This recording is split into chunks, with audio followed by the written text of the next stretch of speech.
네, 시간이 되었습니다. 우리 함께 사도신경으로 신앙 고백하면서 예배를 시작하겠습니다. 나는 전능하신 아버지 하나님 천지의 창조주를 믿습니다. 나는 그의 유일하신 아들 우리 주 예수 그리스도를 믿습니다.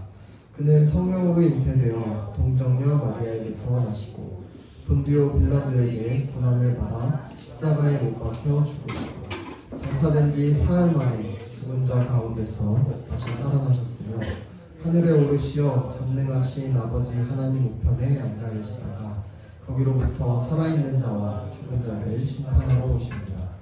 나는 성령을 믿으며 거룩한 공교회와 성도의 교제와 죄를 용서받는 것과 몸의 부활과 영생을 믿습니다. 아멘. 이렇게 찬양하시겠습니다.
시련이 와도 나 두렵지 않네.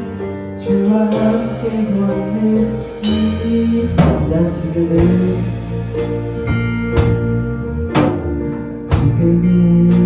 비록 많이 못하며 살지라도 내 영혼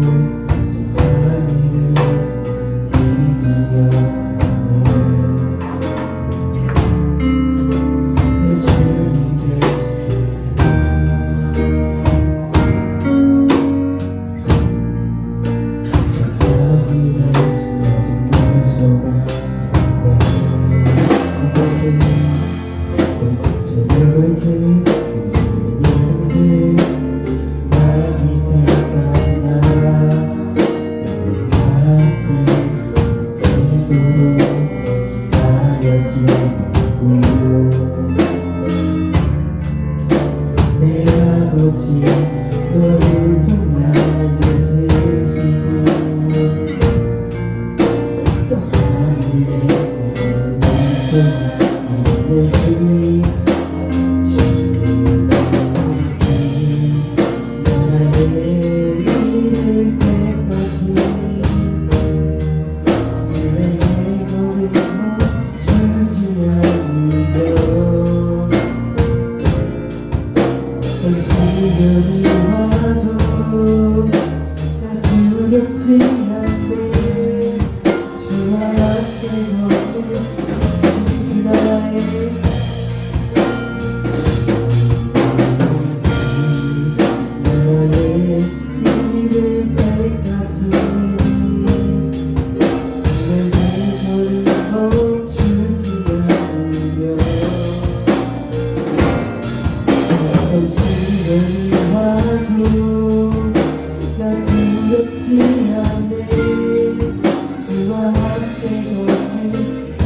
찬양하게 하시니 주님 우리 통해 계획하시니 너를 통해 주 안에 하나 주 안에 우리가 소리 따라도 예수님 한 분만과 서로 사랑과 손을 서로를 겨누어 따스한 모두가 주님 우리 안에 함께 하시니 형제자 안에요 기쁨과 슬픔을 느끼는 내 안에 있는 주님 모습 보내 기쁨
시련이 와도 날 두렵지 않네 주와 함께 걷는 주님의 나라의 이름을 택하지 시련의 별을 멈추지 않으며 어떤 시련이 와도 시련이 와도 나 두렵지 않네 주와 함께 걷는 주와 함께 걷는 주와 함께 걷는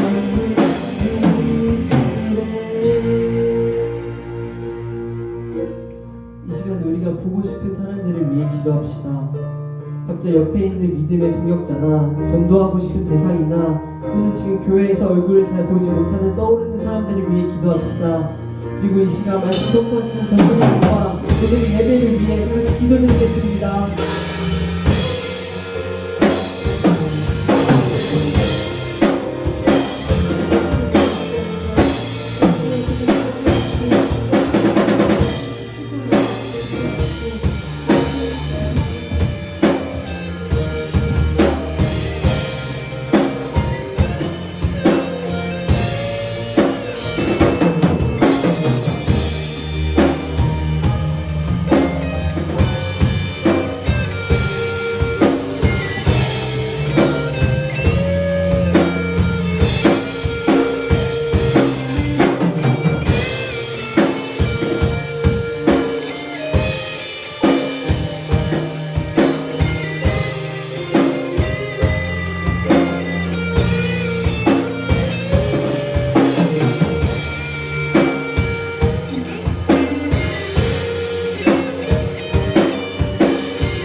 하나님 아버지 예배를 허락하심에 감사합니다.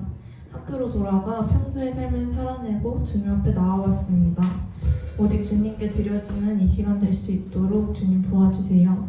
세상 속에서 살아갈 때 주님의 뜻을 분별하여 이 세대를 본받지 않을 수 있도록 주님 인도해 주세요. 말씀 선포하시는 전도사님께 능력 허락하시고 듣는 저희가 그 말씀을 통해 주님과 더욱 가까워지는 시간 될 수 있도록 도와주세요. 모든 예배의 중심이 주님을 향하기 원합니다. 감사드리며 예수 그리스도의 이름으로 기도드립니다. 아멘.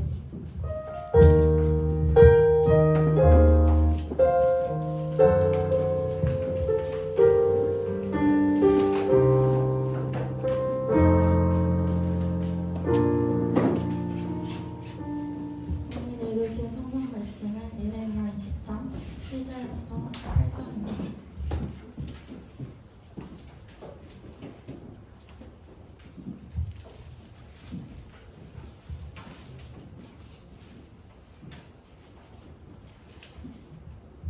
다 찾으셨으면 저부터 한 절씩 기록하겠습니다.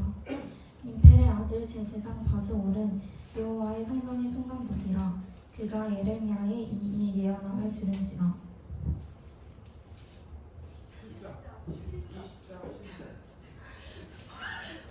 여호와여, 주께서 나를 권유하심으로 내가 그 권유를 받았사오며 주께서 나보다 강하사 이기셨으므로 내가 조롱거리가 되니 사람마다 종일토록 나를 조롱하이다.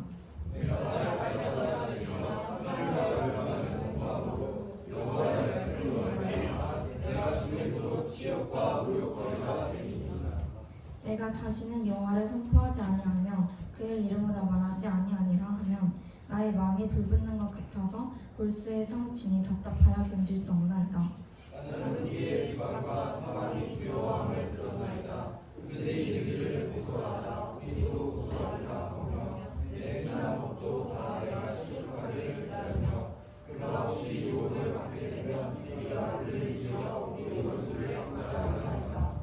그러하거나 여호와는 두려운 용사 같으시며 나와 함께하심으로 나를 박해하는 자들이 넘어지고 이기지 못할 것이오며 그들은 지혜롭게 행하지 못함으로 큰 치욕을 당하오리니 그 치욕의 길이 잊지 못할 것입니다.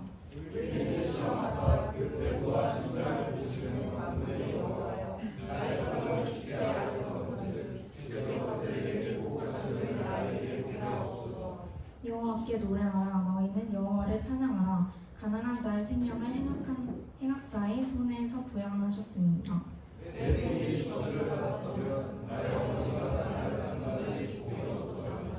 나의 아버지에게 소식을 전하여 이르기를 당신이 등남하였다 하여 아버지를 즐겁게 하던 자가 저주를 받았다면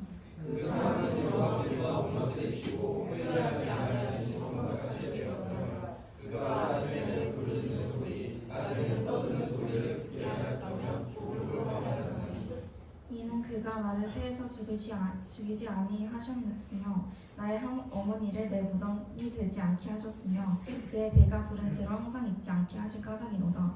어찌하여 내가 태에서 나와서 억진과 슬픔을 보며 나를 부끄러움으로 보내려고 하노라. 아멘. 이어서 성날의 찬양 읽겠습니다.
이런 경우 전도사님이 나오셔서 고뇌와 사명이라는 제목으로 말씀 전해주시겠습니다.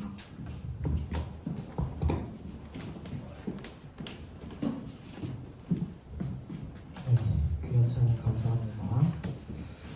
여러분 또 한 주간 잘 지냈나요?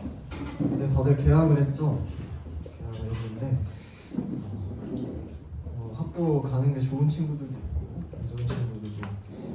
전도사님도 이제 다다음 주 그러면 개학을 하는데 학교 또 2학기 이제 마치면 올해 끝이에요 벌써.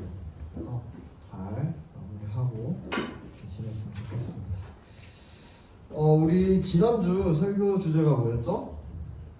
기억나나요? 제목 기억나나요?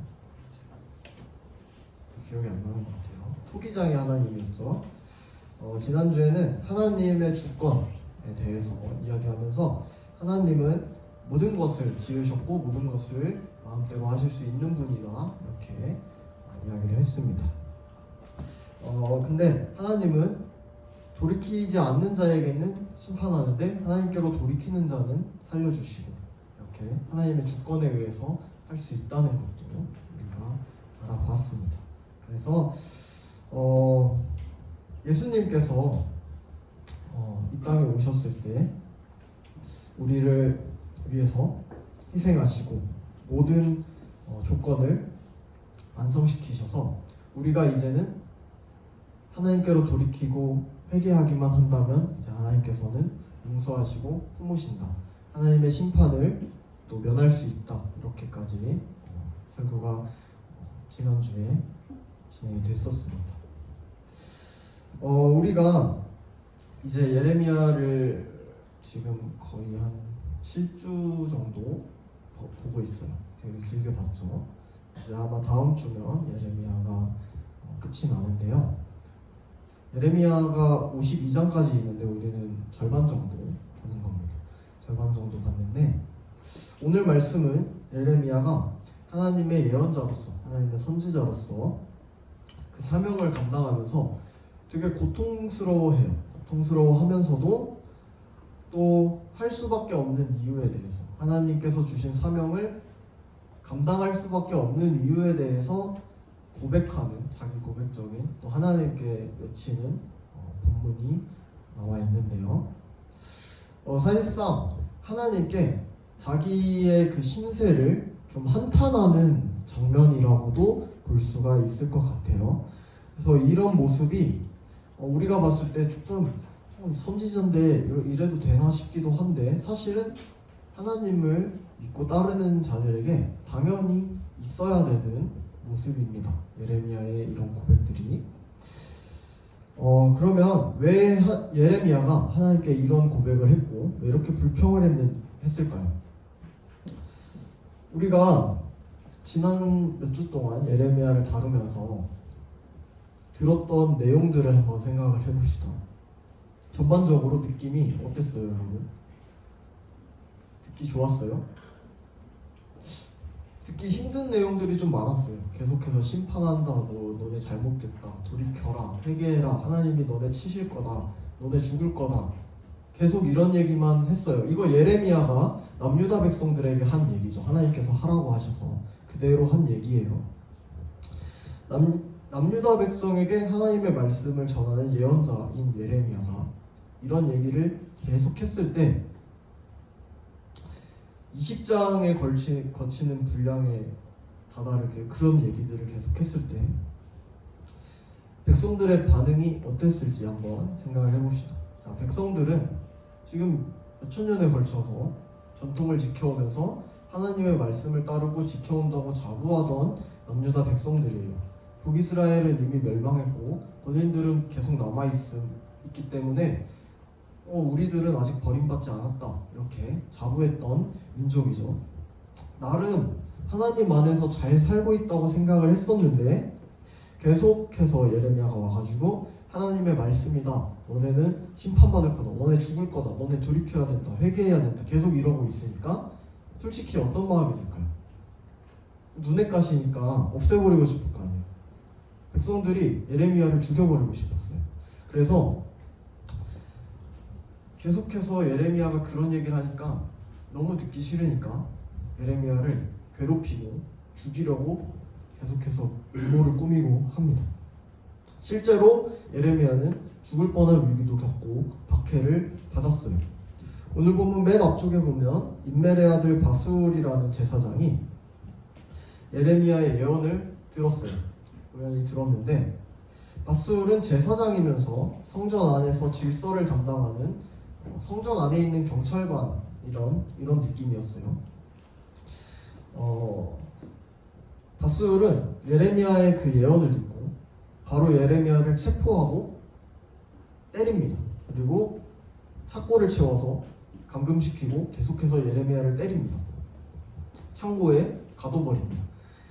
예레미야가 하나님의 말씀을 선포했다는 이유 하나로 성전에서 일하는 하나님의 성전에서 일하는 제사장에게도 핍박을 당했어요. 예레미야가 솔직히 잘못한 게 하나도 없어요. 근데 하나님이 예언하라고 하신 그 말씀을 선포했기 때문에 억울한 일을 계속 당합니다. 이런 상황에서 예레미야가 하나님께 어떻게 반응했을까요? 만약에 여러분이라면 하나님께서 이렇게 하라고 하신 걸 했는데 이런 상황이 벌어진다면 여러분들은 어떻게 하시겠어요? 예레미야는 자기 상황이 너무 억울하다고 하소연을 합니다. 하나님께. 예레미야가 믿음이 없어서 그런 하소연을 하고 이런 게 아니라 오히려 하나님이 자신을 구해주실 분이라는 걸 알기 때문에 믿음이 있기 때문에 하나님께 더 매달리는 거예요. 하나님 구해주세요, 도와주세요 이렇게 매달린 것입니다. 그러면 예레미야가 자신의 사역을 감당하면서 자신의 힘든 마음을 어떻게 기도로 하나님께 표현을 했는지 우리 한번 본문을 살펴보길 원합니다. 오늘 본문 7, 8절에서 예레미야는 하나님께 불평하고 있는데요. 함께 본문을 읽어보겠습니다. 시작. 주님께서 나를 속이셨으므로 내가 주님께 속았습니다. 주님께서는 나보다 더 강하셔서 나를 지키셨으므로 내가 조롱거리가 되니 사람들이 날마다 나를 조롱합니다. 내가 입을 열어 말을 할 때마다 폭력을 고발하고 파멸을 외치니 주님의 말씀 때문에 나는 날마다 치욕과 모욕거리가 됩니다. 우리가 보는 개역개정 성경에서는 7절 말씀에 하나님께서 예레미야를 권유하셨다고 번역이 되어 있는데 새 번역에서는 하나님께서 예레미야를 속이셨다고 번역이 되어 있죠. 약간 다르죠. 근데 이 단어의 어원은 미혹하다, 유혹하다, 꿰다 해가지고 속이셨다라는 게 조금 더 맞아요. 근데 본문에서 의미는 오늘 본문에서 의미는 하나님이 예레미야를 강하게 설득했다라는 의미로 볼 수가 있습니다. 왜냐하면 예레미야가 일찍이 하나님께서 자신을 찾아왔을 때 사명을 주셨을 때 거부했어요. 나는 아이입니다. 나는 어려서 말을 하지 못합니다. 이러면서 거부했는데 하나님이 집요하게 강하게 환상까지 보여주시면서 너는 선포해라. 가서 유다 백성에게 선포해라 이러면서 사명을 그냥 쥐어주셨어요. 그러니까 강하게 설득한 거죠. 그래서 지금에 이르러서 예레미야가 그 사명을 감당하게 됐는데 약간 속은 느낌이잖아요. 하나님이 감당하게 하셔서 했는데 돌아오는 게 이런 거예요.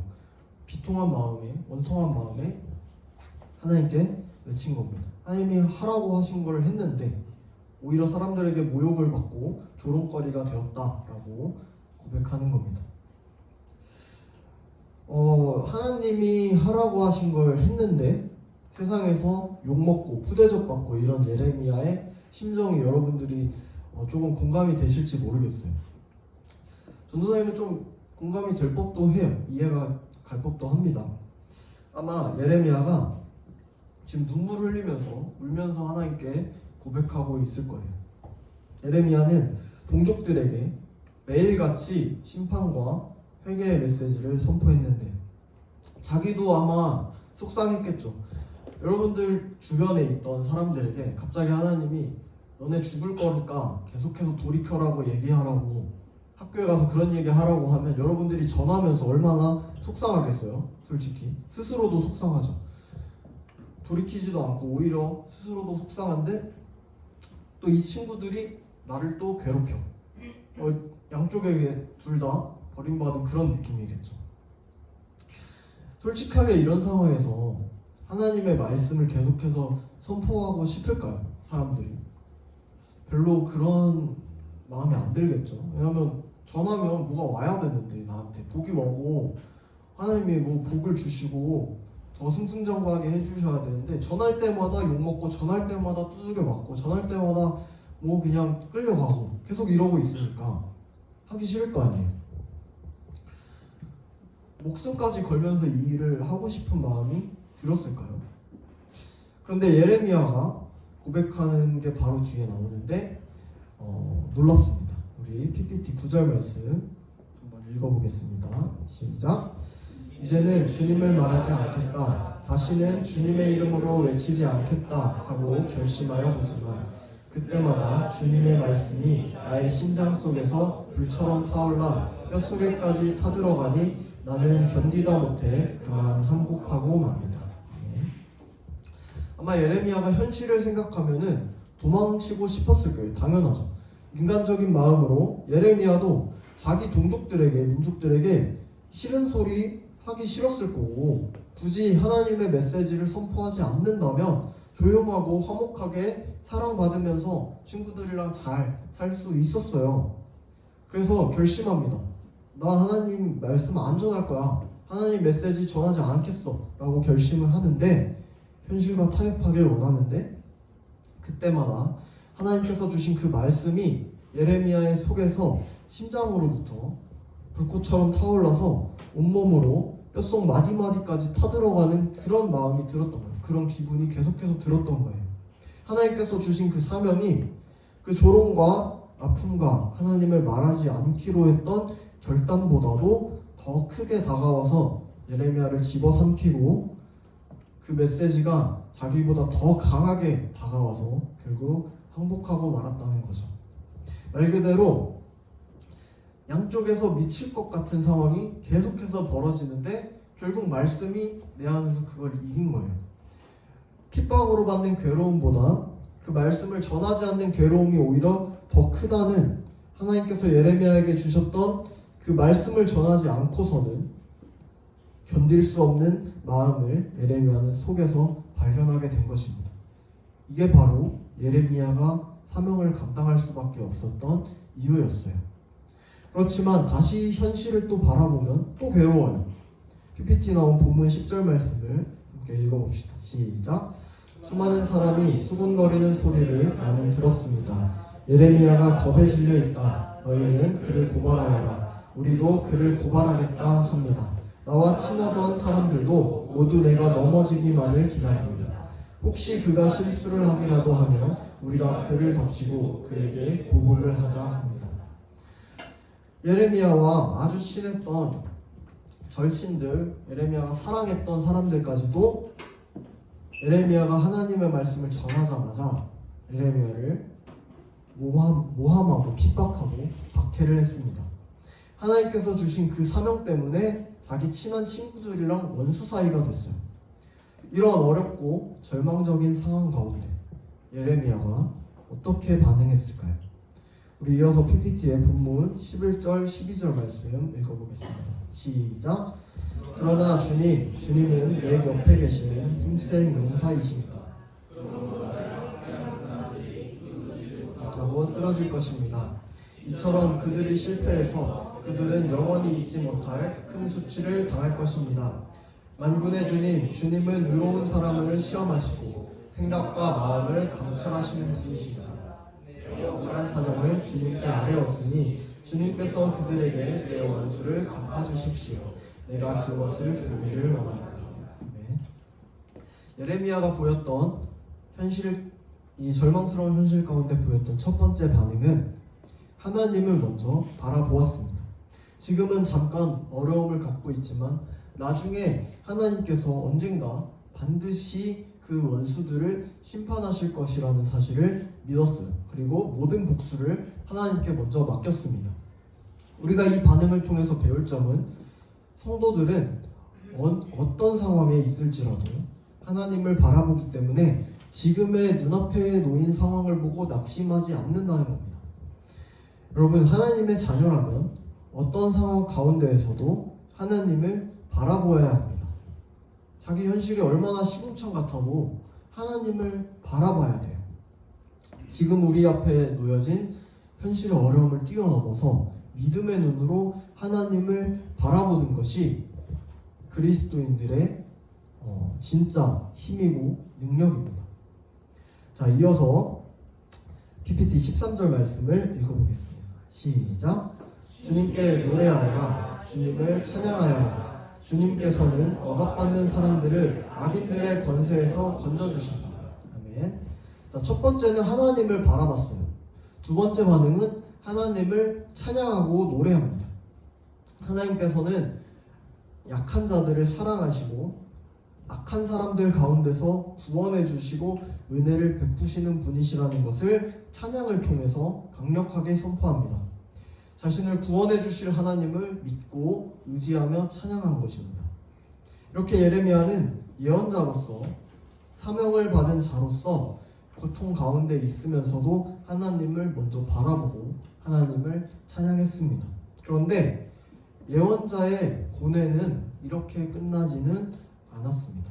예레미야는 이어서 엄청난 말들을 쏟아냅니다. 우리 함께 PPT 14절에서 18절 말씀 읽어보겠습니다. 시작. 내가 태어난 날이 저주를 받았어야 했는데 어머니가 나를 낳은 날이 복된 날이 되지 말았어야 했는데 나의 아버지에게 아들입니다 아들 하고 소식을 전하여 아버지를 기쁘게 한 그 사람도 저주를 받았어야 했는데 바로 그 사람은 주님께서 사정없이 뒤엎어 놓으신 성읍들처럼 되어서 아침에는 울부짖는 고통 소리를 듣고 대낮에는 전쟁의 함성을 들었어야 했는데 내가 모태에서 죽어 어머니가 나의 무덤이 되었어야 했는데 내가 영원히 모태 속에 있었어야 했는데 어찌하여 이 몸이 모태에서 나와서 이처럼 고난과 고통을 겪고 나의 생애를 마치는 날까지 이러한 수모를 받는가. 예레미야의 세 번째 반응은 첫 번째는 하나님을 바라보았고 두 번째는 하나님을 찬양했는데 세 번째는 자신의 출생을 저주합니다. 자신의 태어남을 저주하는 말들로 가득 차 있어요. 여러분, 예레미야가 왜 갑자기 또 이런 말을 할까요? 하나님을 찬양하고 하나님 바라보는 것까지 좋았잖아요, 그렇죠? 근데 갑자기 예레미야가 또 자신을 저주합니다. 태어난 걸 저주해요. 이거 하나님 앞에서 고백하고 있는 말이고 하나님이 다 듣고 계시는데 왜 예레미야가 이랬을까요? 갑자기 막 부정적인 감정이 막 올라와가지고 믿음이 사라져가지고 이런 고백을 했을까요, 예레미야가? 그건 아니에요. 이 말씀은 하나님의 말씀을 전해야 되는 예언하는 예레미야의 삶이 얼마나 한편으로는 고통스러운지 그 예레미야의 마음을 스스로 시적으로 고백한 거예요. 성경에 기록된 하나님께서 크게 사용하신 예언자조차도 이런 고통과 고난 가운데 괴로워했다는 사실이 한편으로는 우리에게 위안이 되기도 합니다. 하지만 하나님께서는 이런 예레미야를 그냥 두지 않으시고 다시 또 붙잡고 일으켜 세우셔서 계속해서 사명 가운데 예언의 말씀을 선포하게 하십니다. 우리는 오늘 말씀을 통해서 예레미야의 고뇌와 사명에 대해서 하나님을 믿는 자들이 사명을 붙들고 제대로 하나님을 전할 때 접하는 그 딜레마에 대해서 예레미야를 통해서 볼 수가 있는 거예요. 한편으로는 괴롭고 한편으로는 슬프지만 한편으로는 하나님께서 명하셨고 하나님께서 바라시는 것이기 때문에 감사와 찬송을 하면서 또 전하는 이런 계속해서 이렇게 딜레마에 빠지면서도 결국에는 하나님을 전할 수밖에 없는 그런 사명을 우리는 예레미야를 통해서 보게 된 것입니다. 사랑하는 여러분, 오늘 본문에서 나오는 예레미야는 예수님을 떠오르게 하기도 합니다.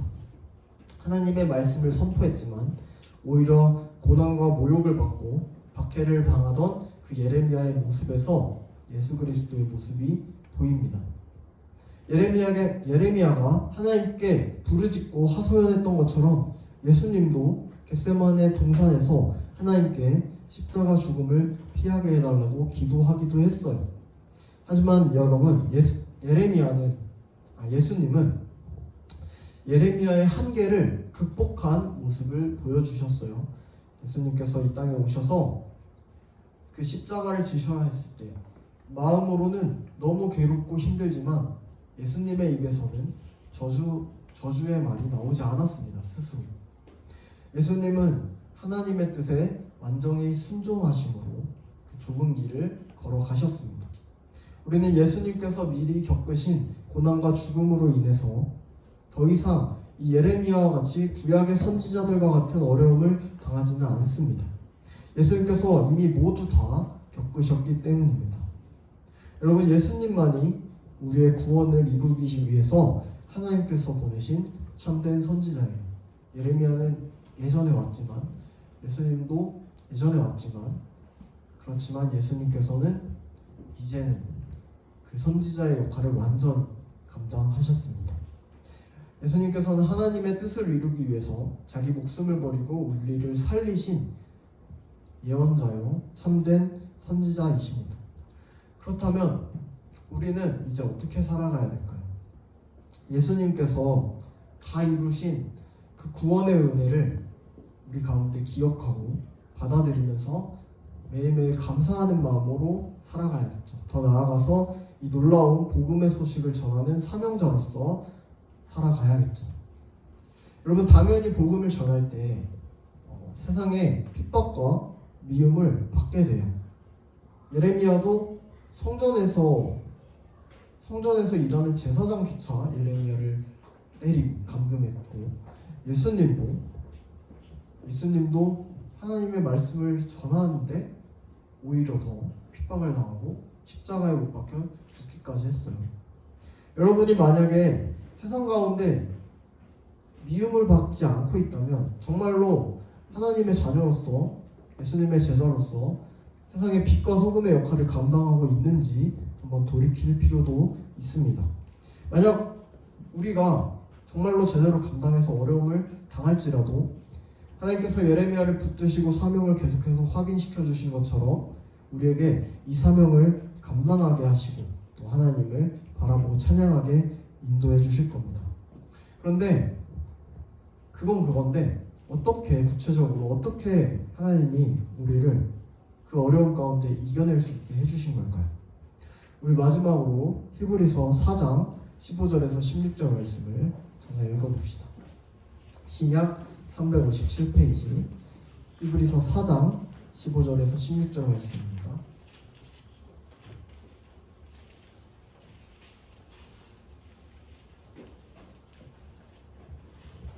히브리서 4장 15절에서 16절 말씀. 신약 357페이지에 있습니다. 이제 한 목소리로 읽어보겠습니다. 시작. 우리에게 있는 대제사장은 우리의 연약함을 동정하지 못하실 리가 아니요 모든 일에 우리와 똑같이 시험을 받으시니로되 죄는 없으십니다. 그러므로 우리는 긍휼하심을 받고 때를 따라 돕는 은혜를 얻기 위하여 은혜의 보좌 앞에 담대히 나아갈 것입니다. 아멘. 바로 우리보다 먼저 세상의 모든 비난과 그 모욕과 고통을 다 겪으시고 우리의 연약함을 다 아시는 예수님께서 우리를 날마다 도와주시기 때문에 우리는 세상에서 그 어려움들을 이겨낼 수 있습니다. 우리가 은혜의 보좌로 담대히 나아갈 때 예수님께서 우리에게 은혜를 부어주시고 때를 따라 도와주실 것을 분명히 성경 말씀에 나타나고 있습니다. 말씀을 뵙겠습니다. 여러분, 우리가 예수님을 의지하면서 담대하게 복음을 전하고 복음의 말씀대로 살아갑시다. 또 세상에 미움을 받을 때 우리 예수님께서 이미 승리하셨음을 기억합시다. 또한 마지막 날에 예수님께서 반드시 이 땅에 오셔서 우리의 억울함을 풀어주시고 우리의 눈물을 닦아주시고 모든 악한 자들을 심판하신다는 사실을 떠올립시다. 우리가 이 사실을 기억하며 살아갈 때 어려움이 닥칠지라도 믿음을 잃지 않는 그런 성도의 모습을 살아갈 수 있을 겁니다. 이번 한 주도 하나님께서 주신 그 복음의 사명을 감당하면서 때로는 어려움과 고난이 오더라도 이미 승리하신 예수님을 붙들고 살아가는 마침내 고난 가운데 하나님을 바라보고 찬양하는 달리다 음악생구 되시기를 주님의 이름으로 축복합니다. 우리 함께 나 무엇과도 주님을 찬양하시겠습니다.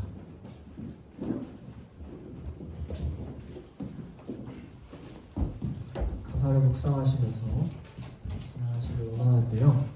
오늘 예레미야가 힘들고 어려운 상황 가운데서도 주님의 말씀을 전하는 일을 포기할 수 없었다고 고백을 하고 있는 것처럼 우리 또한 어떠한 상황 가운데서도 하나님을 전하는 것 그리고 하나님과 함께하는 것을 포기할 수 없음을 찬양을 통해서 고백하시겠습니다.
기도 제목 놓고 기도하시겠습니다. 첫 번째로는 우리가 복음을 전하는 사명을 받은 교회로서 믿음으로 담대히 세상을 이겨나갈 수 있도록 인도해 달라고 기도하시겠고, 두 번째 기도 제목은 예수님을 믿는 삶에는 때때로 어렵고 이해할 수 없는 고난이 따르지만 그럼에도 주님만을 붙들고 살아갈 수 있도록 하나님 오늘 인도하라고 우리한테 필요한 사고를 주고 기도하시겠습니다.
우리에게 사명을 허락하신 하나님 아버지, 주님을 따라 사는 삶은 더욱 낮아지고 더욱 좁은 문으로 들어가야 하기에 때로 고통스럽고 힘겹기도 합니다.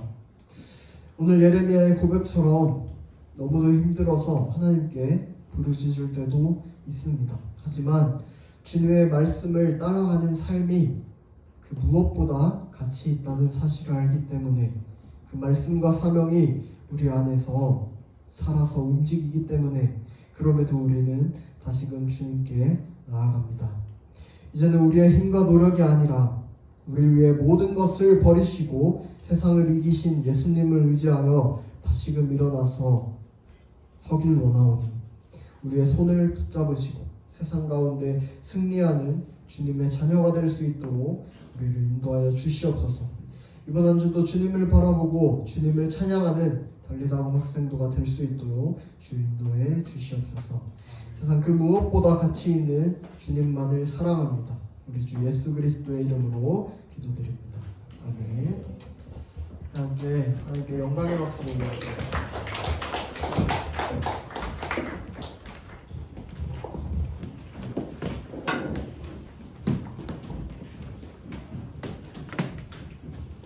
이 시간 헌금 시간 갖겠습니다.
함께 기도드리도록 하겠습니다. 하나님 감사합니다. 오늘도 주님의 말씀을 통하여서 저희들에게 하실 그 일들을 기억하게 하시니 감사합니다.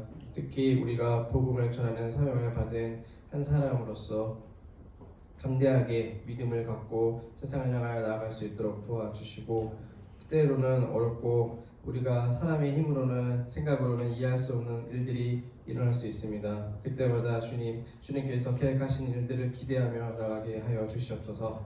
또한 오늘 빈손으로 오지 않고 예물을 드린 모든 손길들을 기억하시고 하나님의 나라의 확장을 위하여 귀하게 살아갈 수 있도록 도와주시옵소서. 모든 것 감사드리며 예수님의 이름으로 기도했습니다. 아멘. 주기도문 하심으로 예배를 마치겠습니다.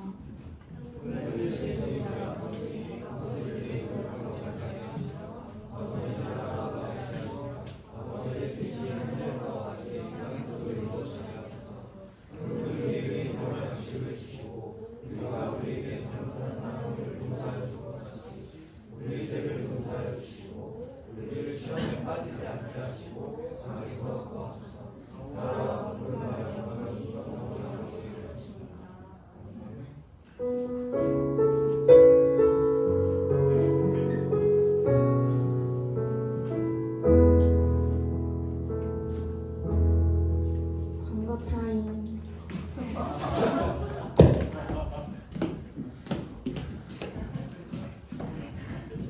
네, 광고 타임입니다. 광고는 하나 있습니다. 우리 9월 17일 셋째 주 주일에 아포리즘 진행됩니다. 아포리즘 우리 올해 한 해 동안 9월 지금 벌써 9개월 지나가는데 이제 8개월째 들었던 말씀이랑 이제 그 배웠던 내용들 성경 퀴즈예요. 퀴즈. 자, 여러분 상품이나 이런 것들 전통 있게 크록스로 될 거고요. 우리 또 자세한 내용은 다음 주에 한 번 더 광고를 할 테니까 여러분들 마음을 준비하시고 아마 예제도 나가나요? 예제 안 나가나요? 나갑니까? 네. 예제 네. 이제 나오고 또 하면 되겠습니다. 그래서 시험 기간이랑 안 겹치려고 9월에 합니다. 네. 하여튼 그렇습니다. 오늘 광고는 끝이고요. 네. 시험 시간인가 그때? 네. 괜찮아요. 미리미리 준비합시다. 네, 미리미리 준비합시다. 네, 미안해요. 네, 그래서 광고는 그 정도고 오늘 본과 시간 갖겠습니다. 네, 수고하셨습니다.